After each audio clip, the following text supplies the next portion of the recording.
Hey, how you doing? Today is, I think it's the 26th. I think it's the 26th. I'm not really sure. Now about 2 in the afternoon, I'm working on that house that I told you about when I saw the hole in the sky. And, yeah. When I saw the hole in the sky, I said I was coming over here to work on a house that had some foundation issues. Let me show you what the foundation issues look like. I don't know if you can see that, but right at the window, this whole thing's starting to sag, and it's coming down because of that corner right there.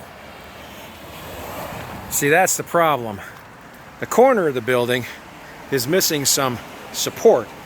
If it were a stone building, it would have a cornerstone, and that cornerstone would support the rest of the building, and you wouldn't have this flying buttress here falling off the side because it would have had the proper cornerstone. I think you know where I'm going.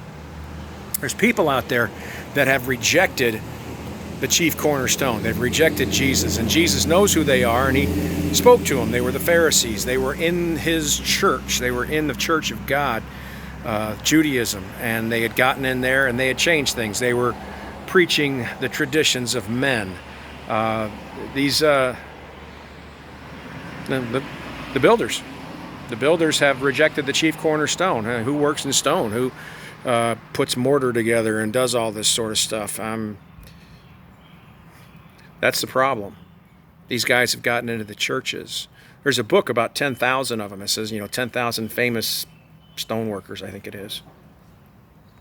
I'll let you figure out the rest.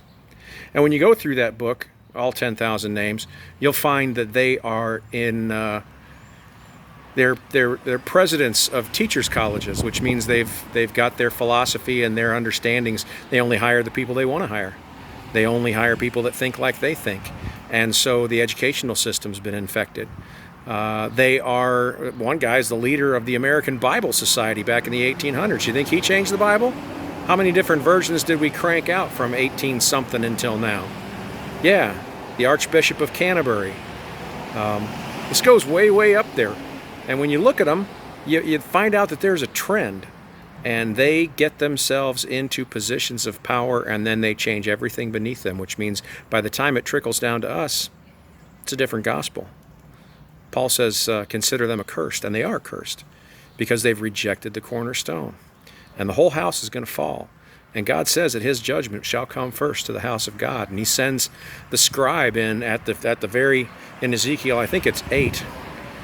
He sends the scribe in, and the angels with the swords, and he says, "Start here. Start at the house of God." And so, America has, we believe we're an evangelical country where we're out there pumping the gospel, but the problem is that the gospel comes along with comes along with a different gospel. And so, are we really providing people Christ? What he wants us to do is love mercy, love righteousness, and walk humbly before God. The rest of it, is it traditions of man? Read the word, do what it says, but get yourself an older version that's not as tainted. And I've been looking a lot at the 1560 Geneva Bible. They knew. They mentioned the craftiness of these men who've tried to get their way in. They were telling Queen Elizabeth, hey, you got problems over there. And she knew it. Her life, Queen Elizabeth I had 4 or 5 attacks on her life from the time she took the throne at 25. And she was much loved, and the Elizabethan age was astounding because she was a Protestant queen who governed with wisdom. And that's who they wanted to print the Geneva Bible for. And then the King James, 90% of the King James comes out of the Geneva. But what got changed?